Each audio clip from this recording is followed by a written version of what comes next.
Economic impact of British rule in India 541 Chapter 28 Economic impact of British rule in India. The major difference between the British colonists in India and earlier invaders was that none of the earlier invaders made any structural changes in Indian economy or drained away India's wealth as tribute. British rule in India caused a transformation of India's economy into a colonial economy, i.e., the structure and operation of Indian economy were determined by the interests of the British economy. According to historians, at the beginning of the 18th century India had some 23% of the world economy. This share came down to some 3% when India got independence. A detailed survey of the economic impact of British rule follows.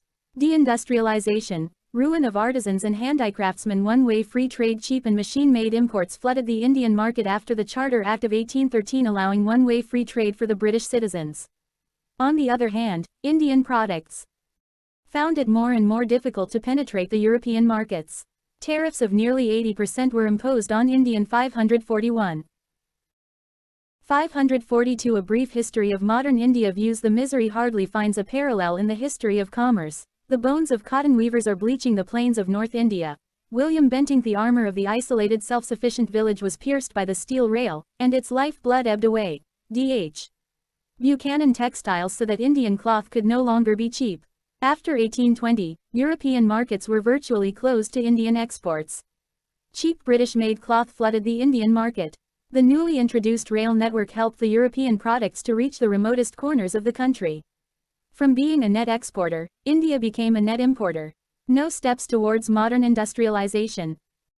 The loss of traditional livelihood was not accompanied by a process of industrialization in India, as had happened in other rapidly industrializing countries of the time.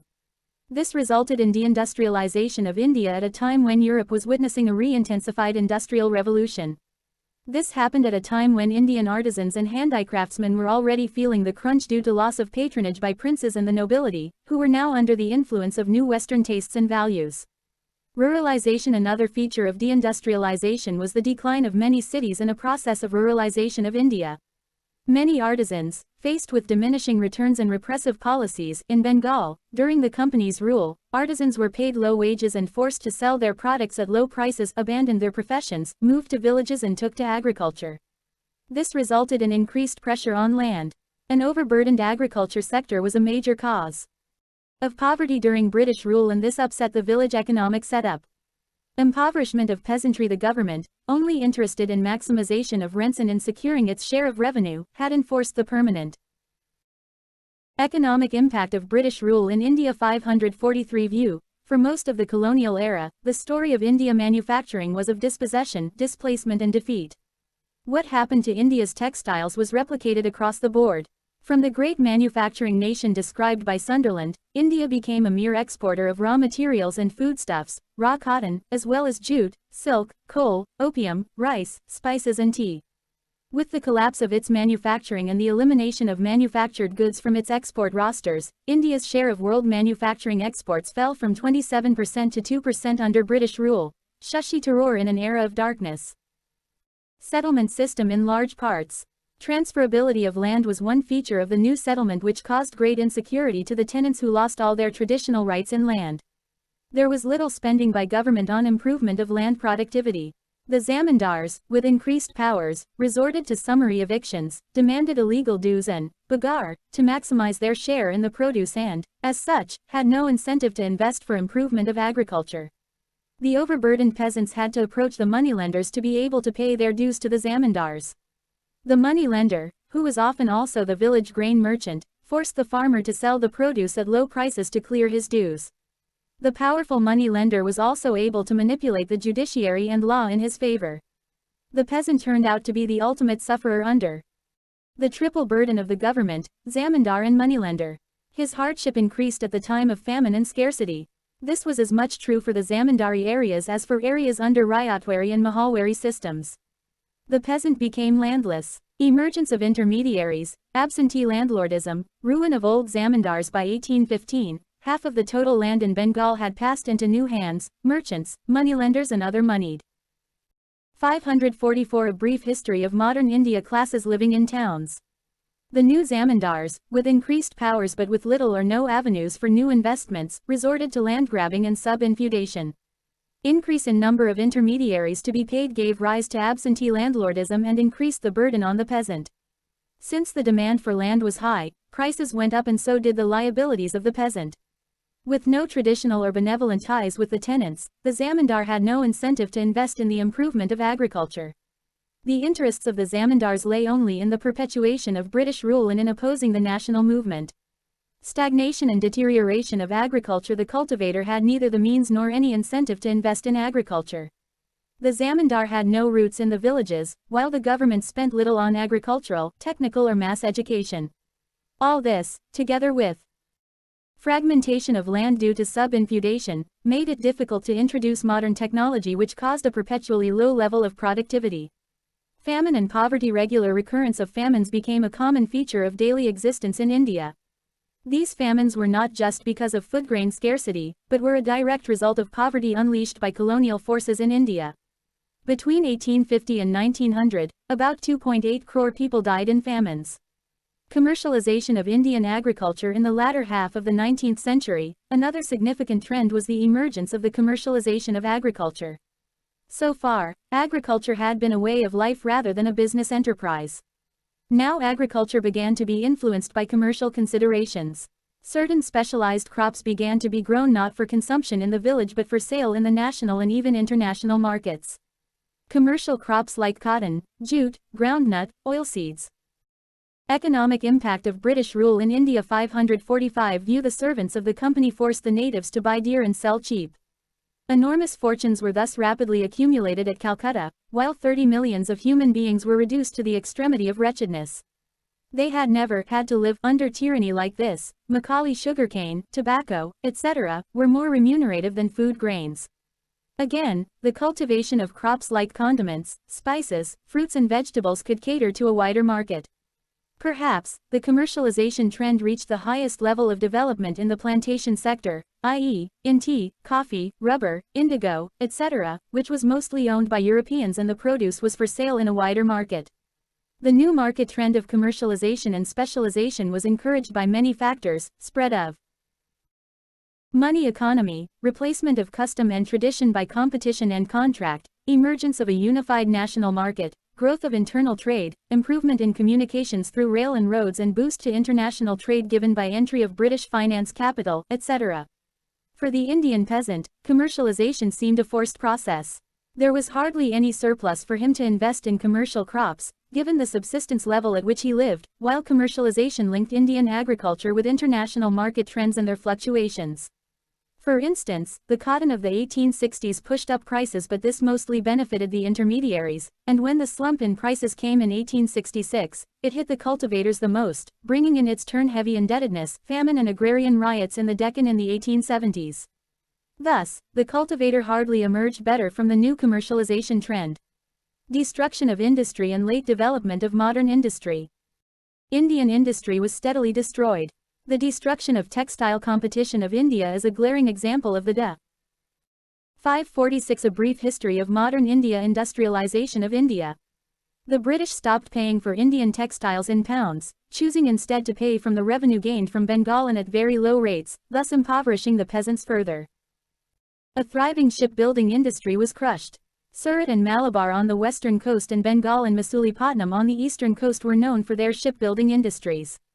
The British ships contracted by the company were given a monopoly over trade routes, while even the Indian merchant ships plying along the coast were made to face heavy duties. In 1813, a law by the British Parliament prohibited ships below 350 tons from sailing between India to Britain. This effectively put a large proportion of Bengal-built ships out of commission on the Indo-British trade routes. In 1814, another law was passed under which Indian-built ships were refused to be considered British-registered vessels which could trade with America and the European continent. So the decline of the Indian shipping industry was ensured. The British did not allow the Indian steel industry to grow. Industries like the Tatas, which began to produce steel after a lot of trouble getting the required permissions, were restricted by being forced to produce a higher standard of steel for British use. The firms were not able to produce the lower standard of steel at the same time, so they were left out of the larger market that demanded the lower quality of steel. As restrictions were placed by Britain on Indian steel imports, this steel could only be used in India. Obviously, the growth of the industry was hampered. Indian traders, moneylenders and bankers had amassed some wealth as junior partners of English merchant capitalists in India. Their role fitted in the British scheme of colonial exploitation. The Indian moneylender provided loans to hard-pressed agriculturists and thus facilitated the state collection of revenue. The Indian trader carried imported British products to the remotest corners and helped in the movement of Indian agricultural products for exports. The indigenous bankers helped both in the process of distribution and collection. But, the colonial situation retarded the development of a healthy and independent industrial. Economic impact of British rule in India. 547 bourgeoisie, and its development was different from other independent countries like Germany and Japan. It was only in the second half of the 19th century that modern machine-based industries started coming up in India. The first cotton textile mill was set up in 1853 in Bombay by Kowasji Nanabhoy, and the first jute mill came up in 1855 in Rishra, Bengal. But most of the modern industries were foreign-owned and controlled by British managing agencies. There was a rush of foreign capital in India at this time due to prospects of high profits, availability of cheap labor, cheap and readily available raw material, ready market in India and the neighbors, diminishing avenues for investments at home, willingness of the administration to provide all help, and ready markets abroad for some Indian exports such as tea, jute and manganese. Indian-owned industries came up in cotton textiles and jute in the 19th century and in sugar, cement, etc., in the 20th century. Indian-owned industries suffered from many handicaps: credit problems, no tariff protection by government, unequal competition from foreign companies, and stiff opposition from British capitalist interests who were backed by sound financial and technical infrastructure at home. The colonial factor also caused certain structural and institutional changes. The industrial development was characterized by a lopsided pattern. Core and heavy industries and power generation were neglected, and some regions were favored more than the others, causing regional disparities. These regional disparities hampered the process of nation-building. In the absence of careful nurturing of technical view, deindustrialization was a deliberate British policy, not an accident. British industry flourished and Indian industry did not because of systematic destruction abetted by tariffs and regulatory measures that stacked the decks in favor of British industry conquering the Indian market, rather than the other way around. Shashi Tharoor in an Era of Darkness. 548 A brief history of modern India education. The industry lacked sufficient technical manpower. Socially, the rise of an industrial capitalist class and the working class was an important feature of this phase. Nationalist critique of colonial economy. The early intellectuals of the first half of the 19th century supported British rule under the impression that it would modernize the country based on latest technology and capitalist economic organization. After the 1860s, disillusionment started to set in among the politically conscious, and they began to probe into the reality of British rule in India. The foremost among these economic analysts was Dadabhai Naoroji, the grand old man of India, who after a brilliant analysis of the colonial economy put forward the theory of economic drain in poverty and un-British rule in India. Other economic analysts included Justice Mahadeo Govindranatha, Romesh Chandra Dutt. The Economic History. Economic drain. The term, economic drain, refers to a portion of national product of India which was not available for consumption of its peoples, but was being drained away to Britain for political reasons, and India was not getting adequate economic or material returns for it. The drain theory was put forward by Dadabhai Naoroji in his book Poverty and Un-British Rule in India. The major components of this drain were salaries and pensions of civil and military officials, interests on loans taken by the Indian government from abroad, profits on foreign investment in India, stores purchased in Britain for civil and military departments, payments to be made for shipping, banking and insurance services, which stunted the growth of Indian enterprise in these services. The drain of wealth checked and retarded capital formation in India, while the same portion of wealth accelerated the growth of British economy. The surplus from British economy re-entered India as finance capital, further draining India of its wealth. This had immense effect on income and employment potential within India. Economic impact of British rule in India. 549 of India. Gopal Krishna Gokhale, G. Subramania Iyer and Prithwish Chandra Ray. The essence of 19th century colonialism, they said, lay in the transformation of India into a supplier of foodstuffs and raw materials to the metropolis, a market for metropolitan manufacturers and a field for investment of British capital. These early nationalist analysts organized intellectual agitations and advocated a complete severance of India's economic subservience to Britain and the development of an independent economy based on modern industries.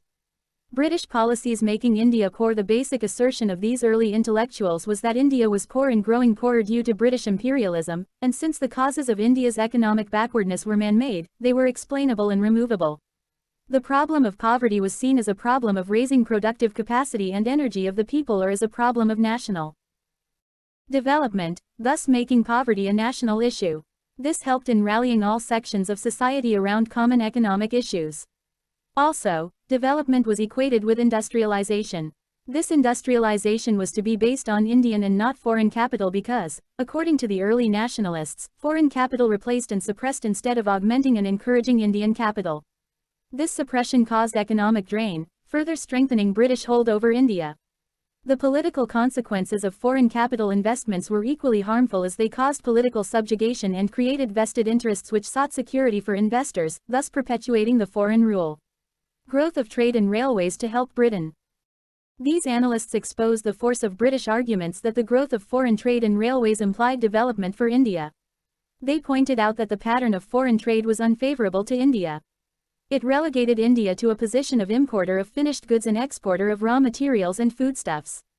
The development of railways, they argued, was not coordinated with India's industrial needs and it ushered in a commercial rather than an industrial revolution. The net 550 A Brief History of Modern India Views, India Reform Tract, 2, page 3, says, it is an exhausting drain upon the resources of the country, the issue of which is replaced by no reflex. It is an extraction of the life blood from the veins of national industry which no subsequent introduction of nourishment is furnished to restore. Data by Nauroji quoting from Mill's History of India. Our system acts very much like a sponge, drawing up all the good things from the banks of the Ganges, and squeezing them down on the banks of the Thames. John Sullivan, President, Board of Revenue, Madras. Where foreign capital has been sunk in a country, the administration of that country becomes at once the concern of the bondholders. The Hindu, September 1889. It is not the pitiless operations of economic laws, but it is the thoughtless and pitiless action of the British policy, it is the pitiless eating of India's substance in India, and the further pitiless drain to England. In short, it is the pitiless perversion of economic laws by the sad bleeding to which India is subjected, that is destroying India. Data by Nauroji. Taxes spent in the country from which they are raised are totally different in their effect from taxes raised in one country and spent in another. In the former case the taxes collected from the population are again returned to the industrious classes.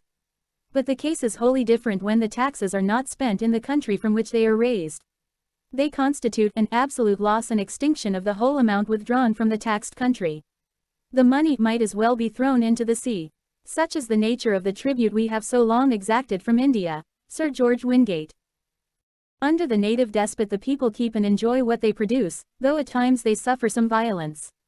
Under the British Indian despot, the man is at peace, there is no violence, his substance is drained away, unseen, peaceably and subtly, he starves in peace, and peaceably perishes in peace, with law and order. Data by Nauroji. Economic impact of British rule in India. 551 Effect of the railways was to enable foreign goods to outsell indigenous products. Further, the benefits from impetus to steel, machinery and capital investment in railways accrued to the British.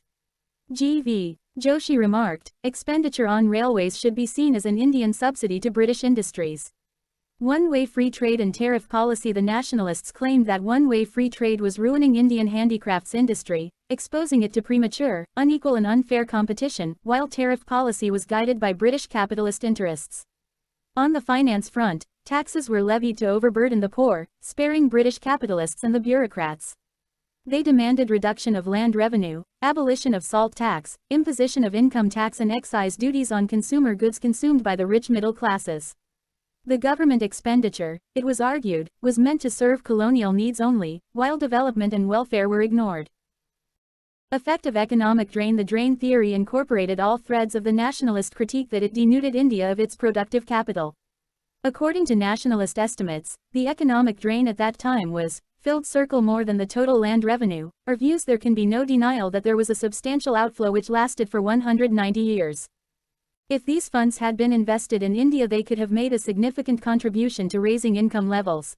Angus Madison. Taxation raised by the king, says the Indian poet, is like the moisture sucked up by the sun, to be returned to the earth as fertilizing rain, but the moisture raised from the Indian soil now descends as fertilizing rain largely on other lands, not on India. R.C. Dutt. Trade cannot thrive without efficient administration, while the latter is not worth attending to in the absence of profits of the former. So, always with the assent and often to the dictates of the Chamber of Commerce, the government of India is carried on, and this is the white man's burden. Sachidanand Sinha. 552 A brief history of modern India. Filled circle half the total government revenue, or filled circle 1/3 of the total savings. In today's terms, it amounted to 8% of the national product. The concept of drain, one country taking away wealth from another country, was easily grasped by a nation of peasants for whom exploitation was a matter of daily experience. Economic issue. A stimulant to national unrest. The nationalist agitation on economic issues served to undermine the ideological hegemony of alien rulers over Indian minds that the foreign rule was in the interest of Indians, thus exposing the myth of its moral foundations. It was also shown clearly that India was poor because it was being ruled for British interests. This agitation was one of the stimulants for intellectual unrest and spread of national consciousness during the moderate phase of freedom struggle 1875–1905, the seed time of national movement.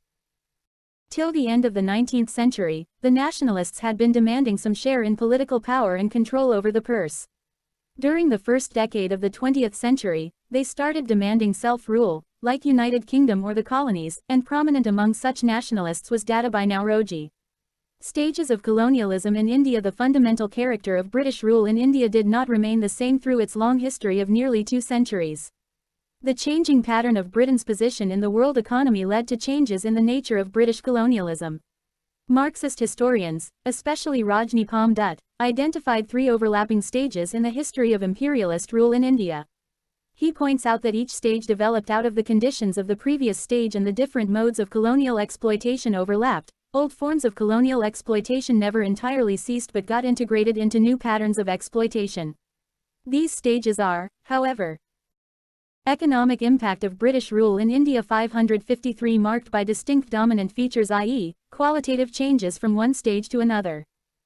First stage. The period of merchant capital mercantilism, often described as the period of monopoly trade and direct appropriation, or the period of East India Company's domination, 1757–1813, was based on 2 basic objectives. To acquire a monopoly of trade with India, against other English or European merchants or trading companies as well as against the Indian merchants. To directly appropriate or take over governmental revenues through control over state power. During this period no basic changes were introduced in administration, judicial system, transport and communication, methods of agricultural or industrial production, forms of business management or economic organization, nor were any major changes made in education or intellectual field, culture or social organization. In fact, the traditional Indian civilization, religions, laws, caste system, family structure, etc., were not seen as obstacles in the colonial exploitation. The only changes made were in military organization and technology, which native rulers were also introducing in their armed forces, and in administration at the top of the structure of revenue collection so that it could become more efficient and smooth. In this phase there was large-scale drain of wealth from India which constituted 2 to 3% of Britain's national income at the time. It was this wealth that played an important role in financing Britain's industrial revolution. In this stage there was no large-scale import of British manufactures into India, rather, the reverse occurred, there was an increase in export of Indian textiles, etc. The weavers were, however, ruined at this stage by the company's monopoly and exploitation. They were forced to produce for the company under uneconomic compulsions. 554 A brief history of modern India. Second stage. Owing to its mode of exploitation being trade, this stage is also termed as colonialism of free trade. It started with the Charter Act of 1813 and continued till 1860s. Soon after the East India Company became the ruler over most parts of India, there was a debate in Britain as to whose interests the newly acquired colony would serve. The newly emerging industrial capitalists began to criticize the East India Company and its exploitation of India. They demanded that colonial administration and policy in India should now serve British capitalist interests which were very different from those of the East India Company. Now India was to serve as a market for the ever-increasing output of British manufactured goods, especially textiles. At the same time, the new capitalists in England needed from India exports of raw materials, especially cotton, and food grains. Moreover, India could buy more British goods only if it earned foreign exchange by enhancing its exports. The export of raw materials was increased sharply to meet the dividends of the company and profits of British merchants. Besides, there was a need of money to pay for pensions of British officials who would go to Britain after retirement. In this phase the following dominant features were visible. India's colonial economy was integrated with the British and world capitalist economy. This was made possible with the introduction of free trade.